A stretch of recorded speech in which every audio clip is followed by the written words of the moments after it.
beautiful. Cool. Awesome. All right, so everybody say, oh wait, hang on, there's a button.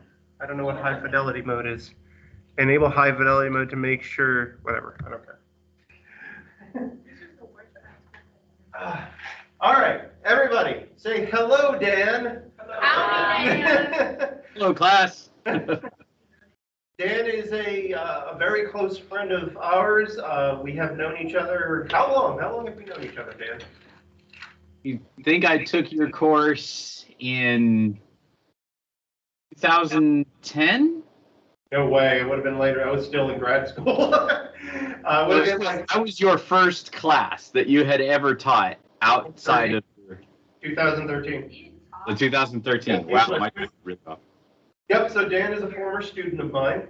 I taught him somewhere in the 2013 to 2014 range.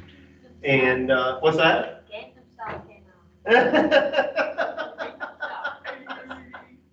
Yeah, I'm curious. So what's the age group in here? How old are you guys? out.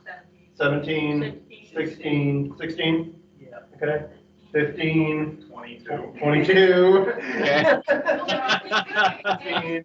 Okay. So you kind of get the idea of what it is and what not. So I have told them all sorts of things about you, and some of them are true, of course, but I figured I'd give you an opportunity to kind of introduce yourself, tell them a little bit about yourself, what your career has been like, and what your accomplishments have been throughout that. So I was born in Los Angeles, California area. I don't know if any of you guys are really familiar with Southern California, but I was actually born in San Bernardino. Moved out here in 2003, just before Florida got hit with like 4 hurricanes right in a row. That was trying to tell me to go back home. It did not work. I met the love of my life out here, and we got married and had a couple of children. So that's kind of my personal side of my life.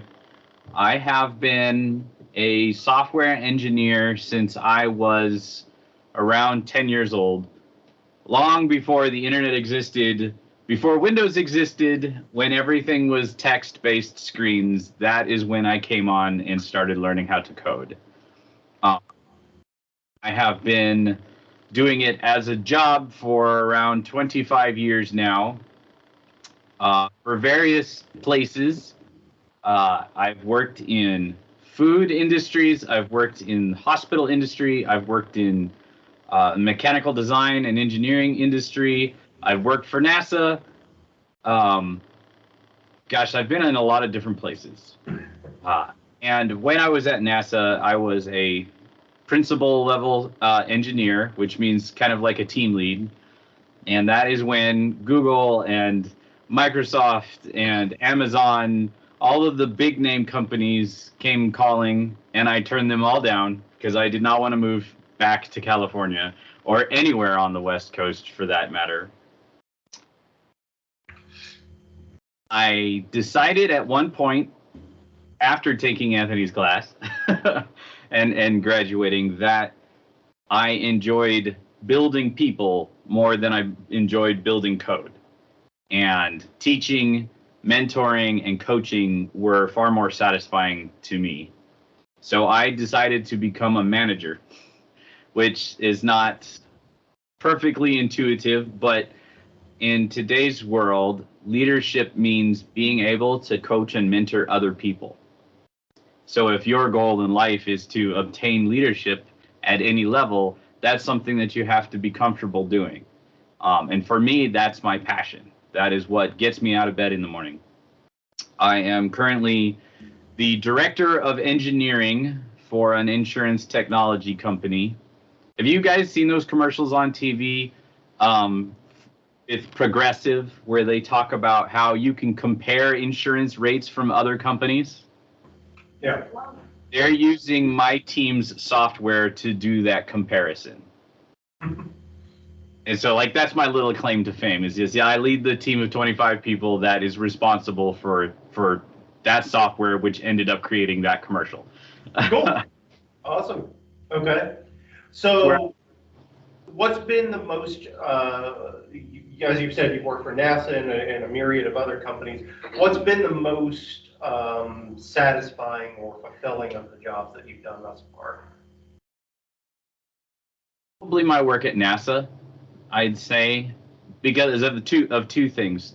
First, the really cool stuff I got to build at NASA.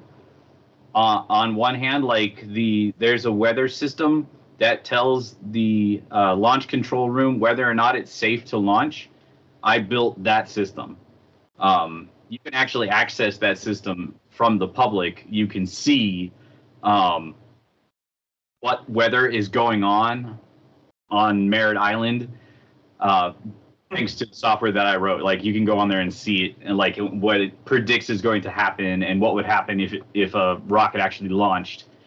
I also got to build a set of alternative reality goggles that were meant to go inside of space suits.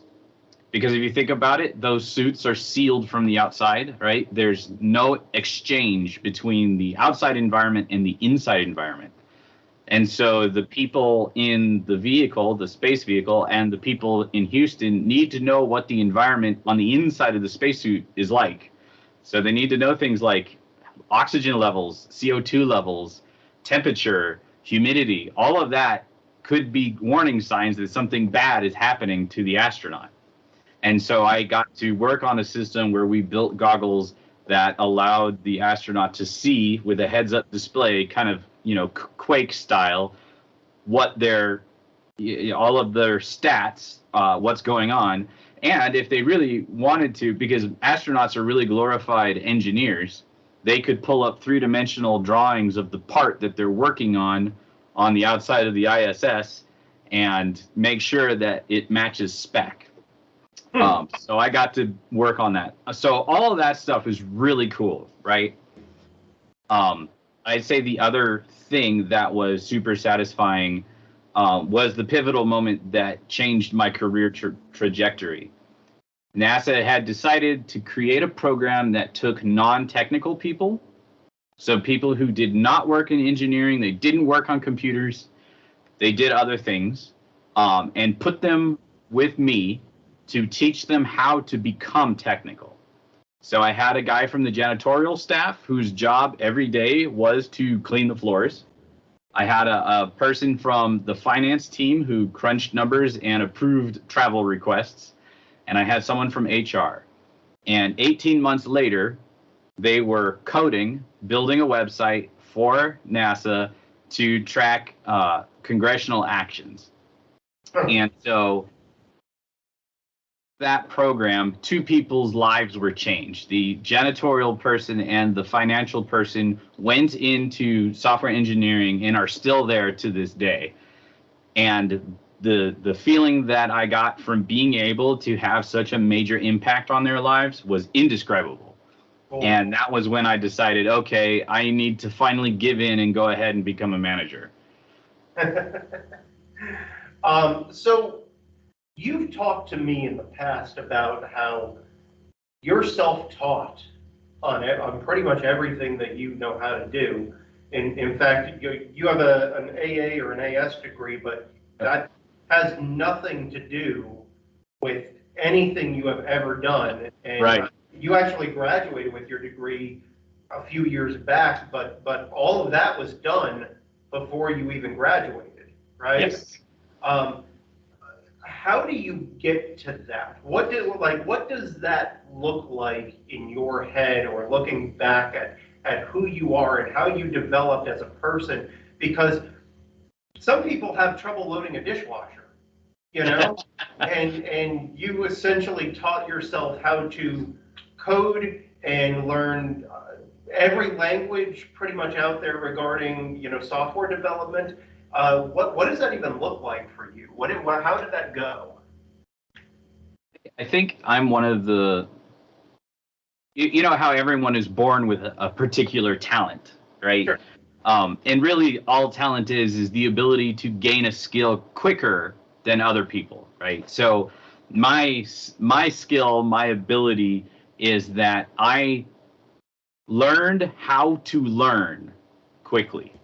So I didn't need teachers. I could figure things out on my own. What it takes is a sense of curiosity and a challenge. When I see something that I don't know, that's almost like an insult to me. Like, I don't know French. That pisses me off. So I want to learn French so that I know it, right? That has happened with just about everything that I get involved in. I see something that looks interesting that I don't know, and I think I want to know that. And I don't want to wait on school, because oftentimes, as you will find with your degrees, outside of school, the things that you learned are very, very different, right? The corporate world is very different from the academic world. So I didn't want to wait on school. I didn't want to go through that kind of program. I wanted to learn how it was done by the people who are actually doing it. I wanted to build my journey on my own. And so when I learned how to code, there was, like I said, there was no internet.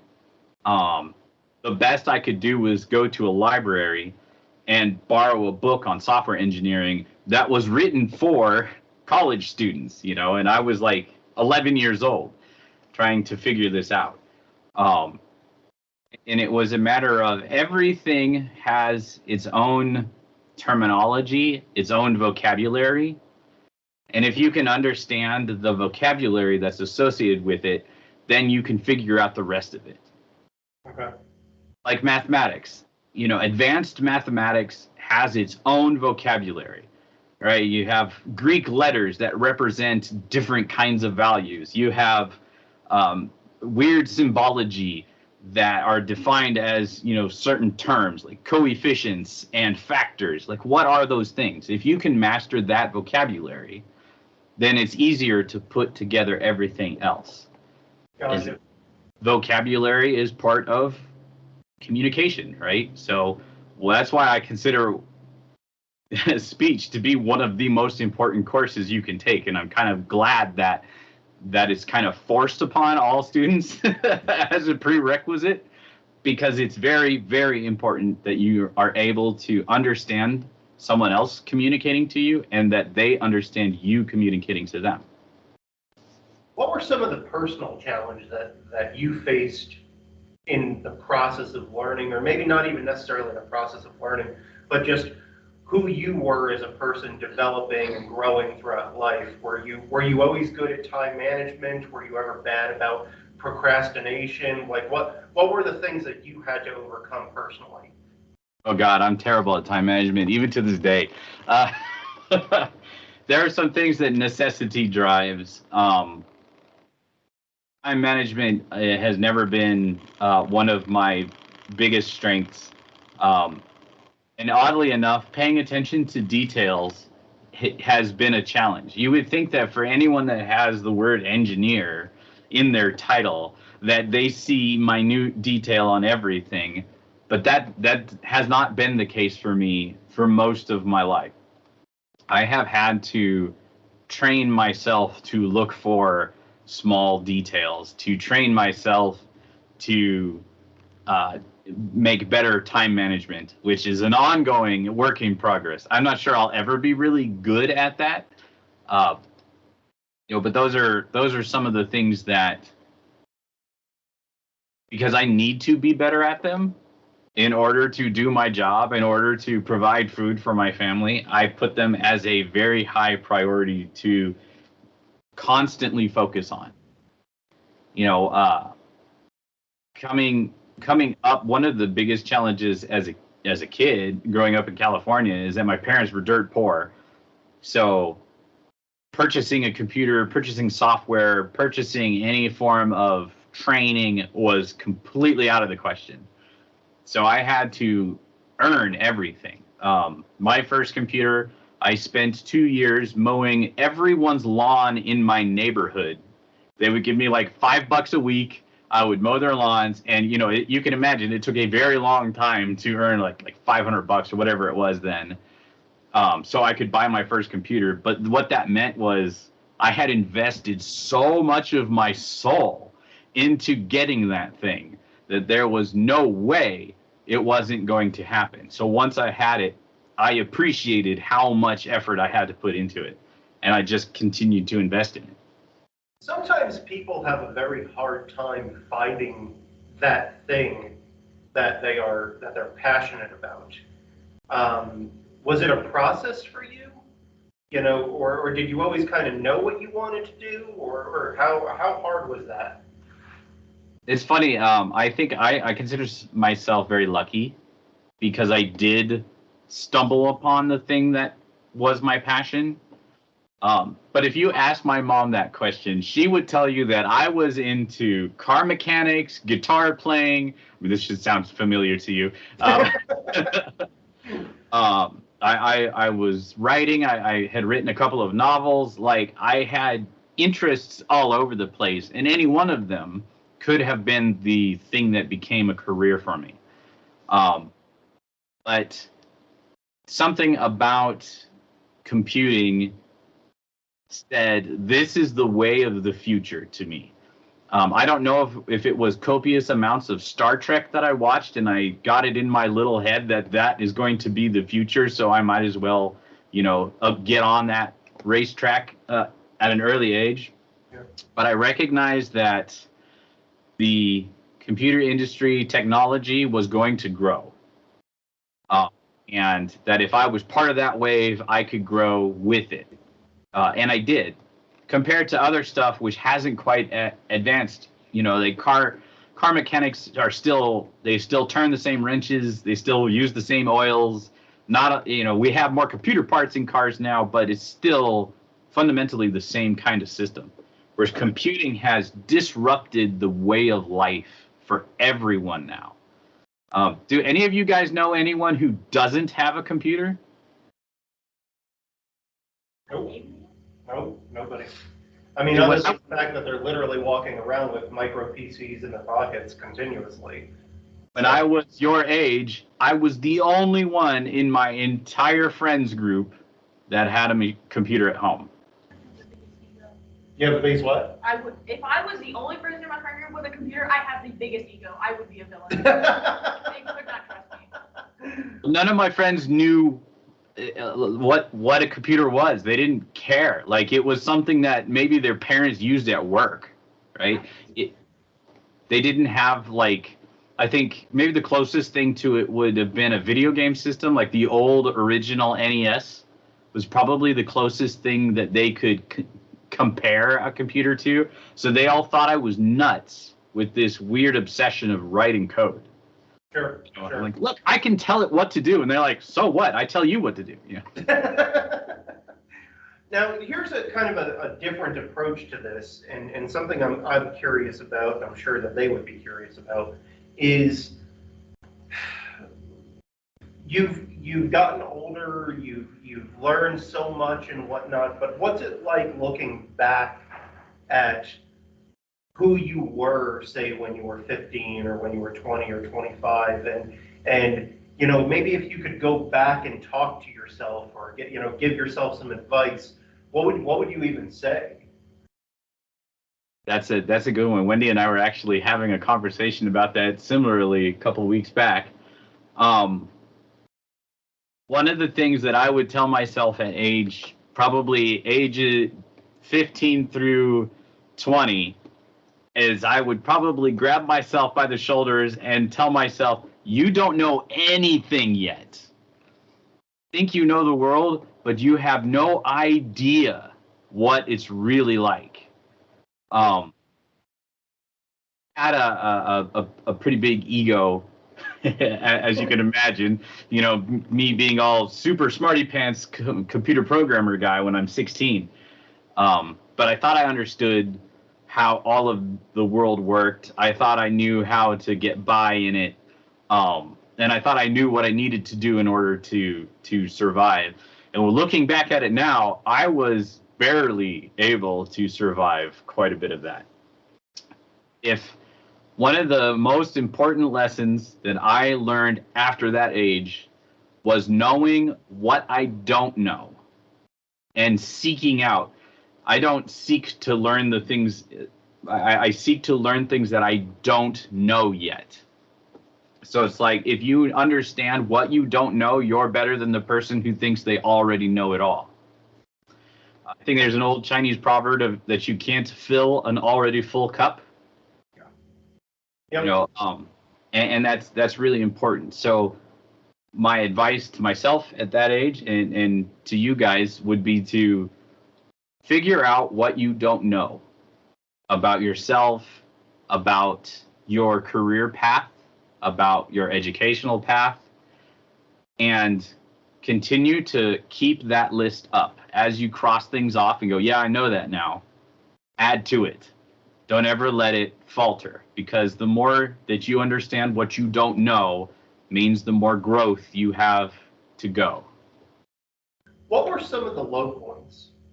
You know, whether it be career or just personal life that affected your decision making at that point in time. What were some of the low points that kind of defined you as a person, that maybe made you say to yourself, that's not who I want to be? Yeah, so growing up in Southern California, it was a wild place, especially in San Bernardino. The drug scene was really rampant out there, and I, being a super curious yet very egotistical person, thought I can dip my foot in that water and be safe. And so this is also long before weed was legal. This was when everything was super illegal in California. But I kind of veered off course to see what the world of kind of the rough and tough gang life, and even though, you know, I'm a white guy, gang life and all of the sort of drug scene was like, and discovered early into that no one ever got out of that alive or free. And that was not the result that I wanted. So I veered away from that course after I was probably in my early 20s. And part of that required me to physically leave the state of California, which is one of the reasons I won't go back there, even for a $400,000 a year job. That there's not any amount of money that would drive me back. Gotcha. So I have bragged to my students about you in many different ways, and I figured this would be a good opportunity to kind of maybe tell them about some of the opportunities that you have been seeking out on your path in your career. So would you be willing to share some of that and what that whole process has looked like? You know, like when I was trying to get into different levels of leadership, or different companies reaching out to me. I think we're going that direction, kind of. Yeah, I mean, I sort of alluded to it earlier, that I've had companies reach out to me looking to see if I wanted to join them. Google was probably the first one, and the most, what's the right word to use? Tenacious, because they didn't really want to take no for an answer. As you can imagine, companies of that size don't take no very well. They're used to getting their way. But when I achieved a certain level of success at NASA and my name was associated, so if you can get into civil service for NASA, do so, because everything you work on, your name gets attached to, just like it's an academic credit. And that gets your name out there. So one of the, I think it was the weather data project that I worked on for NASA, Google saw and came to me because Google also owns like my entire email portfolio and every search I've ever made, they know about. And they called me and said, "Hey, we want you to come and interview with us." And I said, "Well, don't you need my resume?" And they said, "No, we already know everything you've done," which was slightly terrifying. Yeah, probably. They probably could blackmail you if they really wanted to. Yes. So I did take an interview with them, but I wasn't looking at it from the, ooh, maybe they'll let me in. I was approaching it from the, do they have enough to change my mind? And because I knew that Google was based on the West Coast. And so I questioned them probably more than they questioned me about the role. And ultimately, they said, "Hey, we want you to come and work for us. Here's a ridiculous amount of money." And I said, "No, thank you. I'm happy at NASA." They kept bugging me about it. And finally, I said, "Look, do you launch rockets?" They said, "No." And I said, "Well, then, there you go."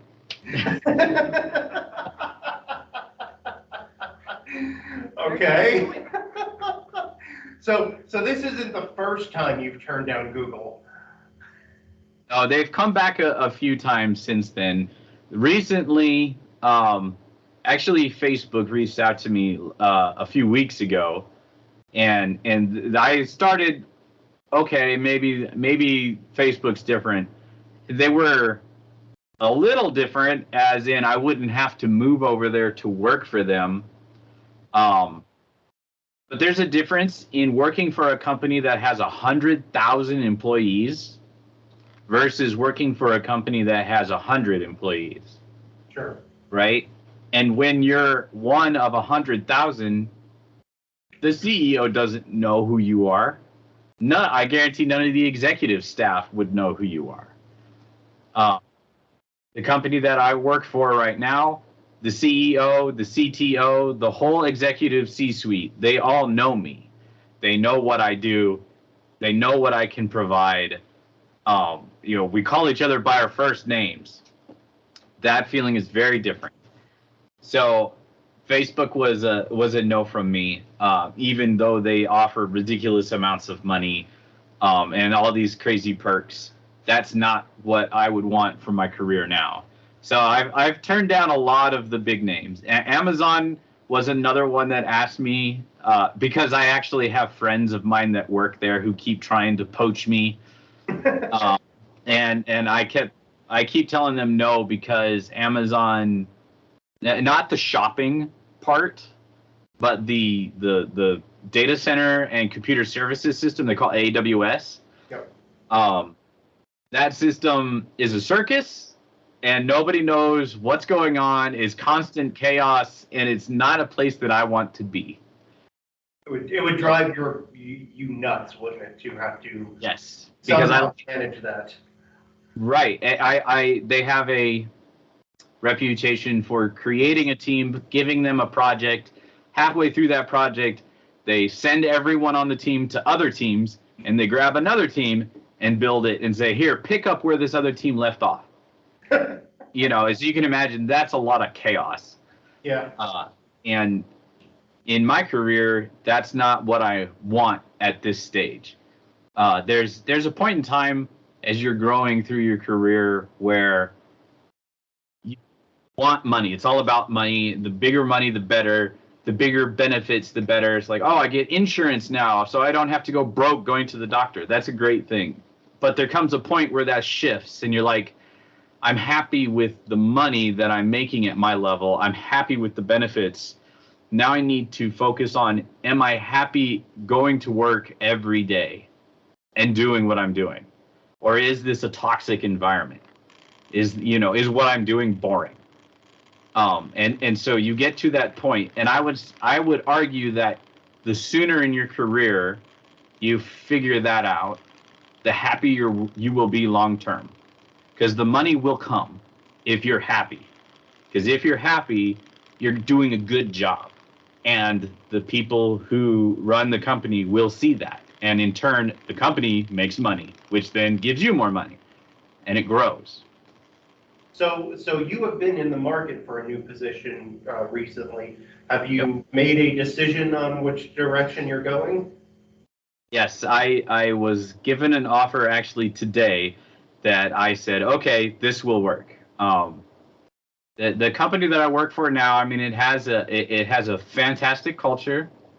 It is one of the few companies when they say work-life balance, they actually mean it. Because they have a secret thing called unlimited paid time off. So in other words, unlimited vacation time. Take what you want when you want it.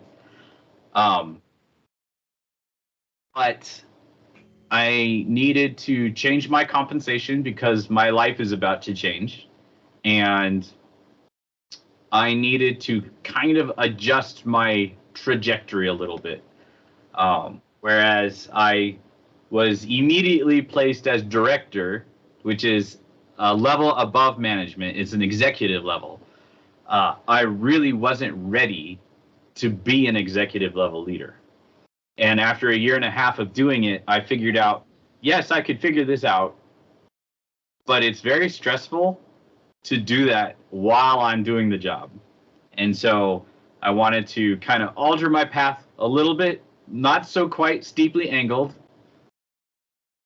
to something a little bit more natural so I can gain the skills that I need to lead properly at an executive level at a slower pace. Okay. And so my new position will do that. And the industry that it's in is much more exciting to me. I mean, insurance is like, I mean, it's numbers. If you like accounting, it's perfect for you, but that's not very exciting to me. So what's the plan for the next 5 years for you? Where is this heading? I think my ultimate goal would be to have major impact on a company. When you really get into the executive level of leadership, you're no longer working on engineering small things. Now you're talking about big visions. You are saying, okay, I have 200 people that I'm responsible for, and I need to provide them with a vision that they can turn into something tangible for the company that can make money. And it's a very different outlook than when you are down there with the individual people making things happen. Because right there you're on the detail level, and you're doing your 8 hours of work, and you're producing something, whether it's software or a factory widget or accounting something. You're in the trenches. But as you move up and you move into that executive level, you're at a visionary level, and the responsibility is so much greater. My kind of 5-year plan is to slowly make my way to that, where I feel comfortable having the responsibility of dozens and dozens of people reporting to me, where I can make a major impact on a company profit line or company culture, or what the company produces, and do that in a way that doesn't cause all my hair to fall out. Okay, so I've got kind of one more direction I want to take with this, and I'm kind of curious to hear your answer. What, not necessarily career related or your job or anything like that. What is happiness for you? What does that look like? Where do you find the most happiness and the most joy in your life, and how do you seek that out, and how do you maintain that as a constant? Especially when it's so easy to get dragged into a career and kind of let that overtake you in many ways. Yeah, that's a good question, and it's an answer that has changed over my life. When I was younger, the answer would have been being productive. If I am building software or solving problems or learning something, I'm happy.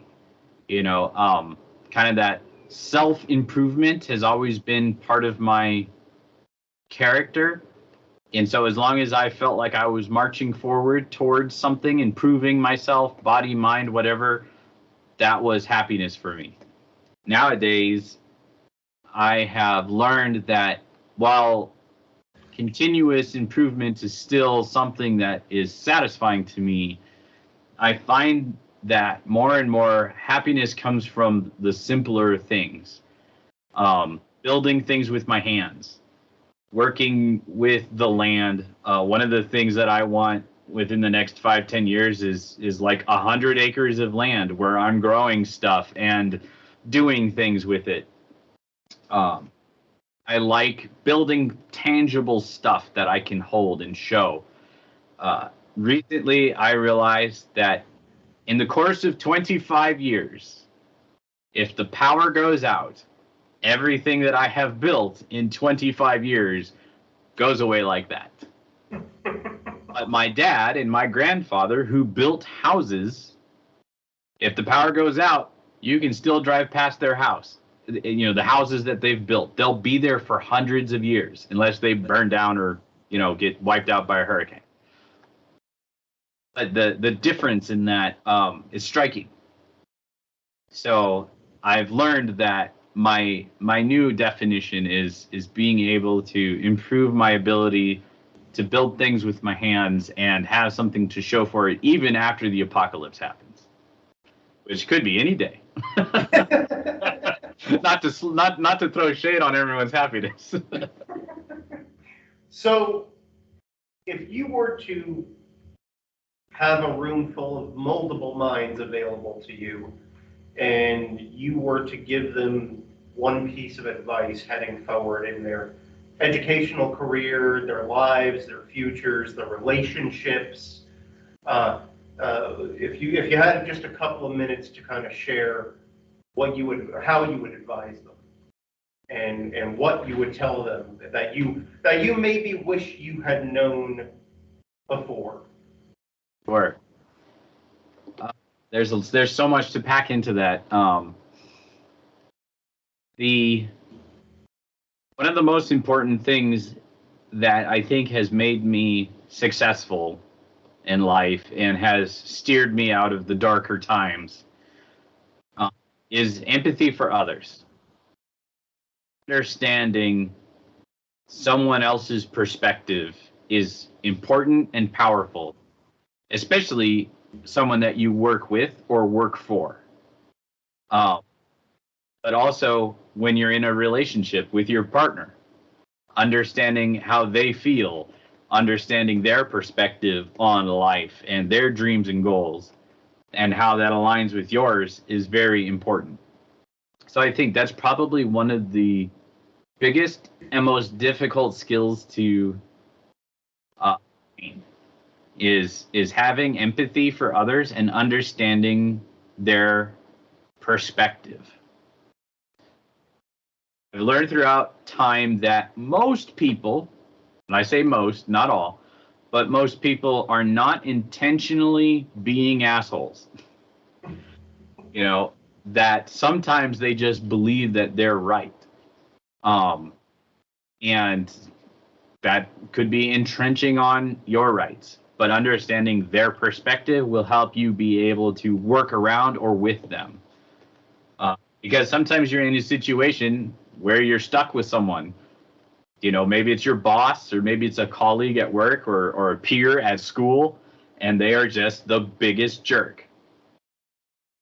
Understanding their perspective as why they're behaving this way or saying this way will help you to figure out how to deal with them, because it's not like you can just boot them out. Sometimes you're just stuck with them. That's a huge, huge skill.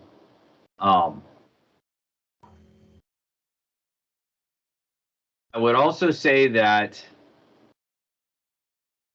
holding integrity is probably the second, at maybe even level with empathy, but having integrity to yourself is ultra important. Don't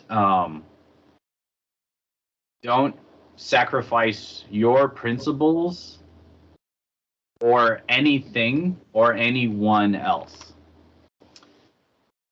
That is one of the reasons that I turned down ridiculous amounts of money being thrown at me from other companies, because I would have been violating my own integrity. I would have been violating my principles if I would have gone in that direction.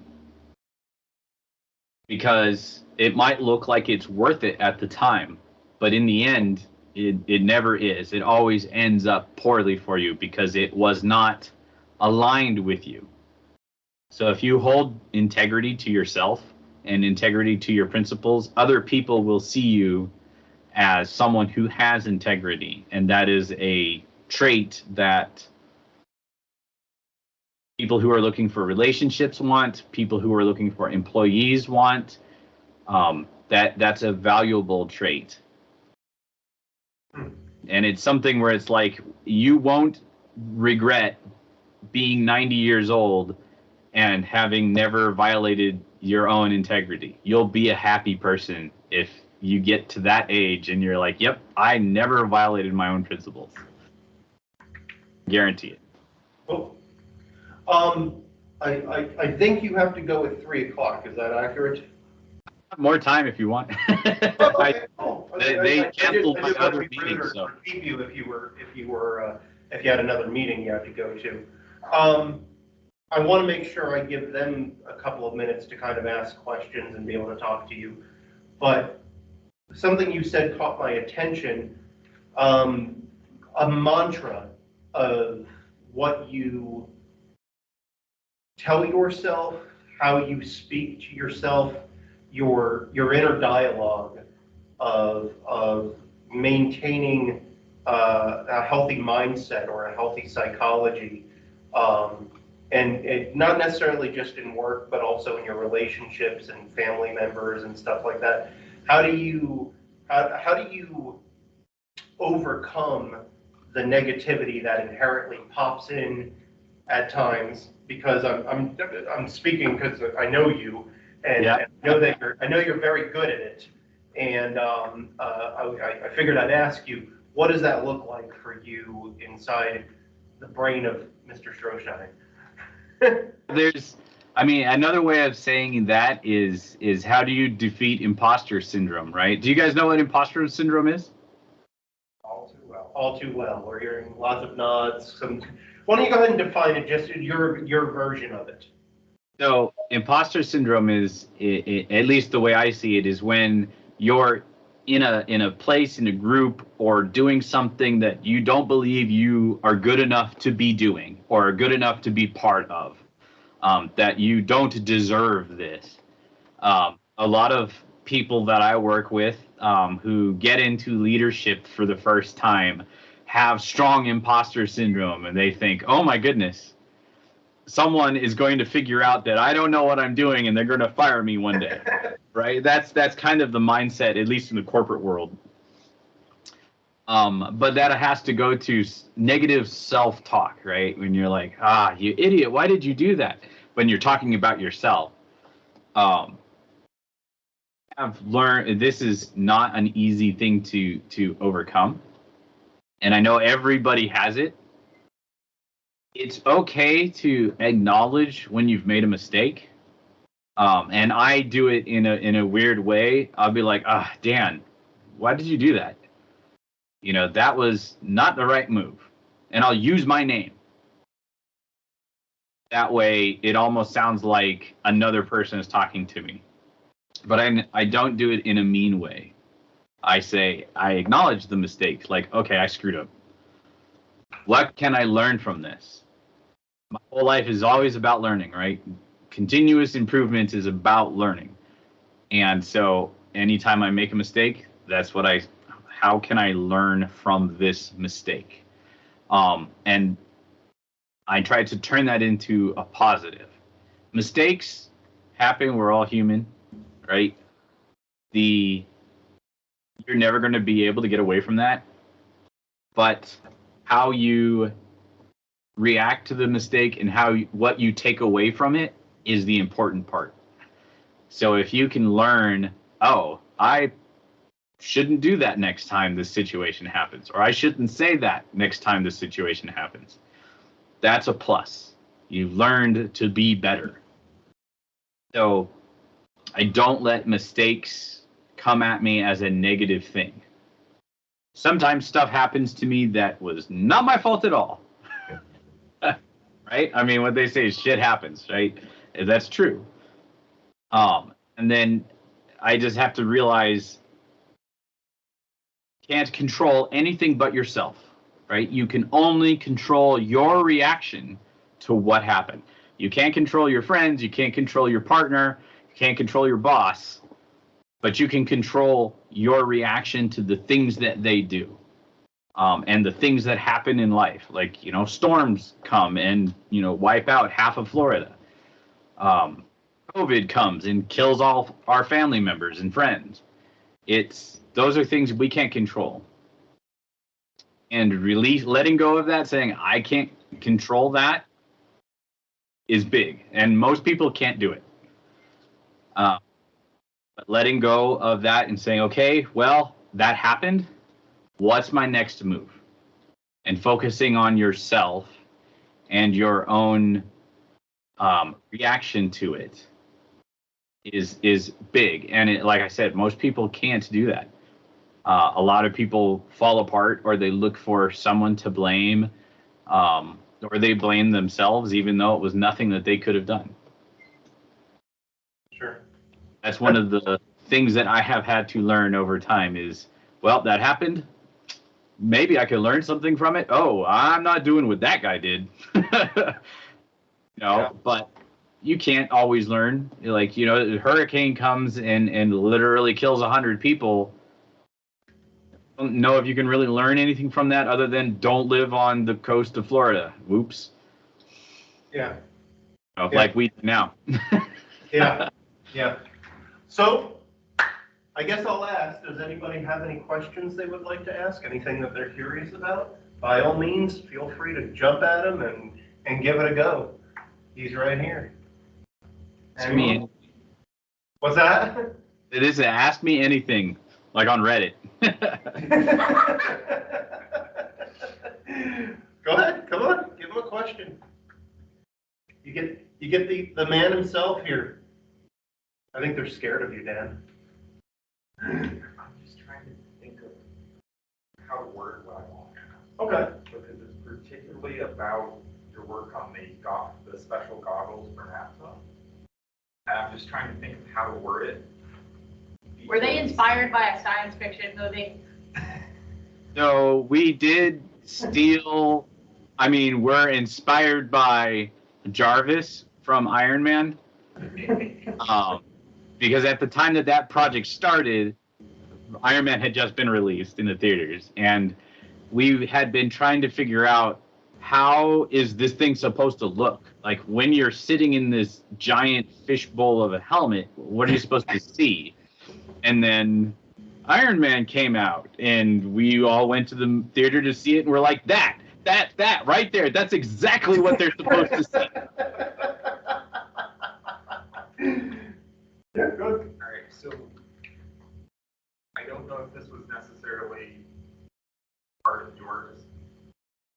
of the project, but something I've been wondering is why do they still use visors instead of switching to a fully digital screen, like how they see outside in a regular capsule?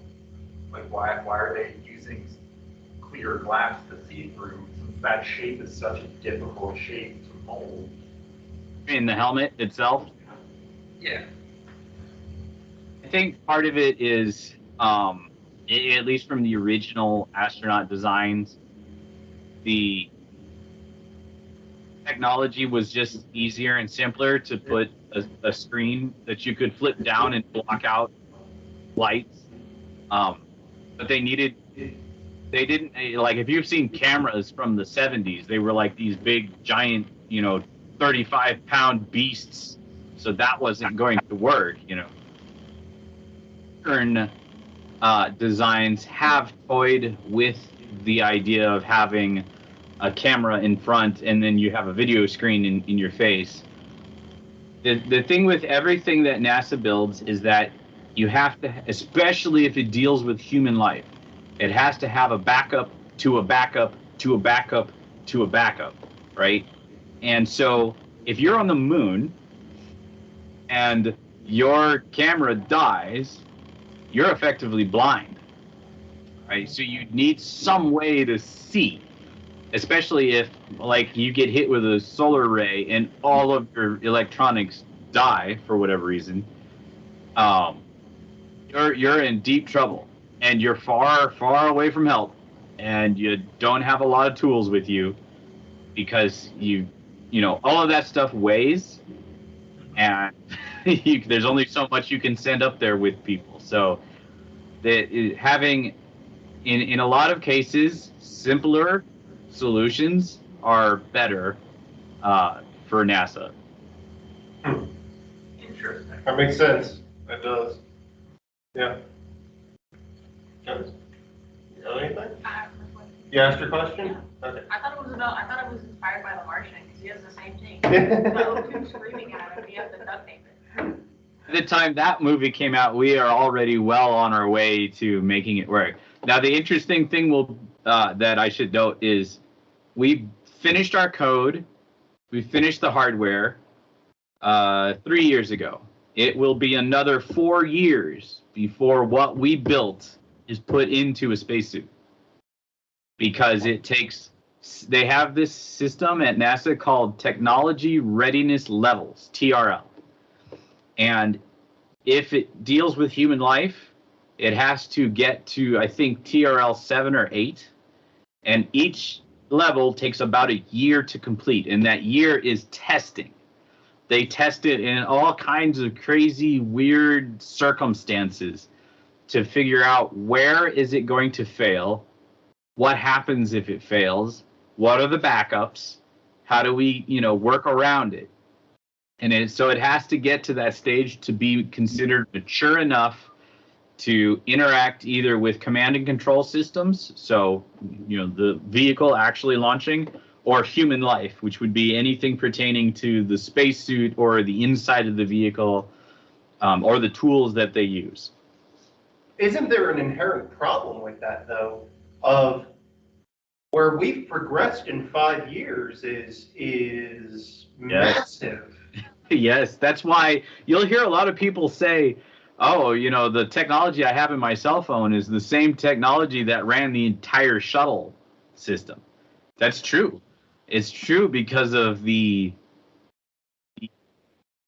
some of it is bureaucratic nonsense, red tape that you have to fill out this form and fill out this form. Now go wait in that line. Now go wait. Some of that is that because it's government.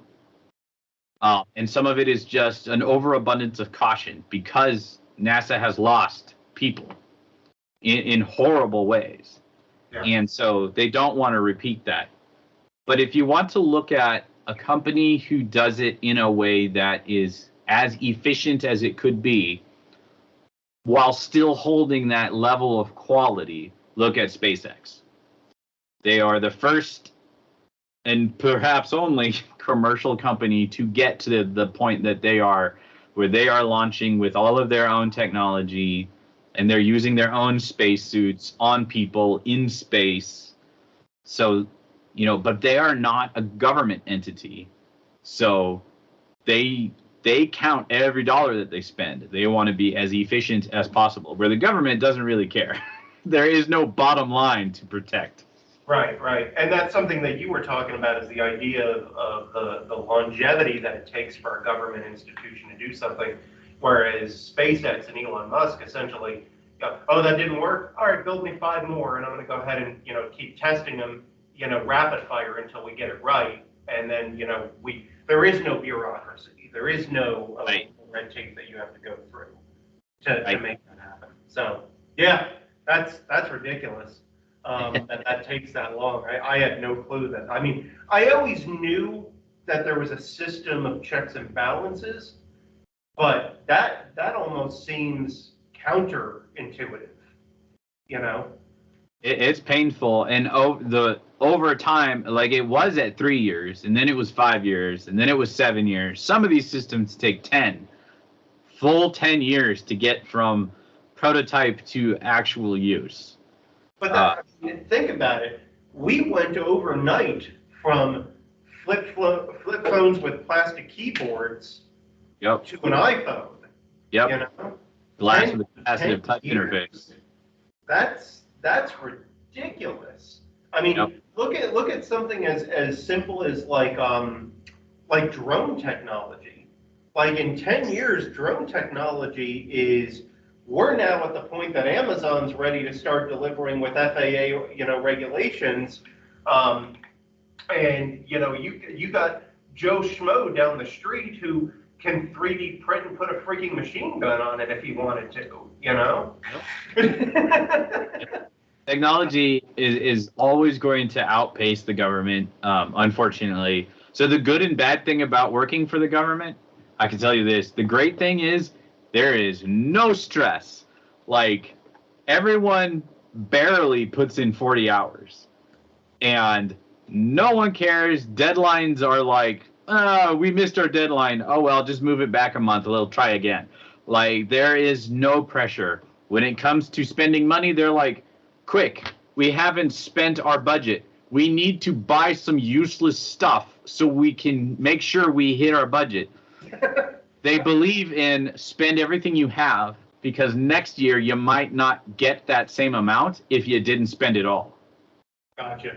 And so it's a very, very different mindset than if you're working in a corporate environment where you're counting every dollar that you spend. Right. Right. And deadlines are serious. Yeah. And you don't want to miss them, right? So it's very, very black and white. It's like no stress, very easygoing in the government, but also everything you do takes forever to get out there to be used. So I got to ask, in a perfect world, because you've done both, what's your preference in a perfect world? Because, technically speaking, you could do anything that you wanted to do. I mean, you have companies chasing you left and right, trying to get you to join up with them. So what would you do? That's hard to say, because like the lazy part of me is like, dude, back into government. Yeah. Because it's so slow and easygoing, but it's hard to improve. It's hard to grow, right? Yeah. So it's part of me that's always looking for continuous improvement hates that, because it is so difficult to advance. Sure. And it's not just advancing your career, it's learning new stuff, right? Because they are so slow to adopt technology. It's like when Windows 10 was out, we were still working on Windows XP, as an example. So we skipped a whole generation of Windows computers. We skipped Windows 7 when I was there, because they have to test the living daylights out of software before they use it to make sure that it's secure, that hackers can't breach some guy's workstation and steal all of the plans for the space shuttle. So it's like they spend so much time doing stuff. Like, it's very, very, very slow and very frustrating. So you even gaining new skills is difficult. Like, the cloud has been around for a long time, right? 7-8 years now since AWS and Microsoft started going head to head. NASA still does not have a cloud environment. Wow. Everything is hosted in their own data center. That's awful. I mean, that's something that I talk about with them a lot, is the idea of redundancy and backing things up, but also the responsibility of it. I'd much rather throw it off to Google or Amazon, because they spend stupid, copious amounts of money on hardware and technology that their redundancy is through the roof, and the safety behind it is through the roof.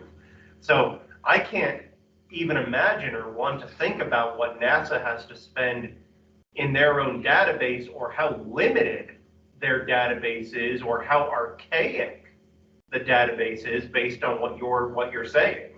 Yep. When I got hired in 2011 to work for them, they were in the middle of a program to remove mainframes from their service. I don't know if you guys know what mainframes are, but back in the days when a computer would take up an entire room, that was called a mainframe. What we call servers today, it took up an entire room. And so in 2011, they were just then getting away from mainframes. And we have been on servers for, several 20 years by then, yeah. Yeah. I mean, what was a room is now, a box. square. Yeah. A square box that can pull. And like you said, AWS allows you to access processing power from anywhere in the world. Yep. So I actually have a question for the class. What do you guys, what are your majors? What do you hope to get out of school? Major? Yeah. I was finding it. General studies, general studies, general studies, general. You have a room called general. Everyone's going for the same thing. Okay, so let's say you're done with your AA and you want to get your undergrad. First of all, is that everybody's goal in the room? Just an AA degree, or are you going for a bachelor's degree? Just an AA, bachelor's. Okay, so what are we going for? Trade school. Do you know what, what discipline? Science. So, like, when you say science, what do you mean? Is there Computer science. Okay. Okay. Toxicology or like special effects. Toxicology or special. Wow, big difference. So toxicology or special effects. Military. Okay. And film or engineering. So everybody's got different approaches to where they want to go and what they want to do. I'll tell you that over the next, well, depending on where you are in the stage of getting through school, over the next 4 to 6 years, you're going to change your mind at least twice about what you want. Even if you end up coming back to what you're wanting today, there's going to be something that tempts you to go and look in another direction. And maybe that other direction is the right one. But don't close any doors. So anytime an opportunity comes up for you to gain some new knowledge or gain a new skill or learn a new thing, take it. Even if it's something where you go through it and halfway there you go, oh, this is not for me. That's okay. It's not a waste. Nothing like that is ever a waste of time or money because you gained an experience. And when you get to where I am in my career, 25 years down the line of going to work every day, the experience that you've had, that's what your future bosses are looking for. So the more experiences you get, the more well-rounded you are, and the more hireable you are. But take opportunities, even if they don't line up with what your current plan is. Don't be afraid to check them out. Sure. Go do things, people. They're very homebody-ish. They really are. They don't like to get out and do things. I think that's just part of growing up, because when I grew up, we had like 10 channels on the TV, and there wasn't a remote control. You had to stand up and turn it. There was no internet. No one had a computer. Barely anybody had video games. So the only thing we could do for fun is go outside, ride our bikes, goof off with our friends, put M80s in frogs and watch them explode. I mean, Never did that as a kid, but Dan. I definitely don't recommend you do that. Oh my God. But nowadays, there's so much more to do inside. My own kids spend quite a bit of time online, occasionally learning something new, but most of the time, just consuming content and playing games, which is fine. My kids are still young. My son's 14 and my daughter is 12, so they still have quite a bit of time. I'm sorry. So, any last minute questions? Anybody got anything? No? All right. Everybody say thank you, Dan. Thank you, Dan. Thank you, guys. I really Thank you for letting me bore you for an hour. Yeah, I had a lot of fun. I think they had fun too, and really, really, really appreciate you doing this. And you're always welcome in our classroom anytime you want to come and hang out and kill an hour with us and tell us amazing stories about NASA and so yes. So anywho, say hi to Wendy and let me know if you guys want to get together and get dinner sometime. And yeah, we'll party sometime. Okay. Thanks, Anthony. Thanks, class. Bye. Bye. All right.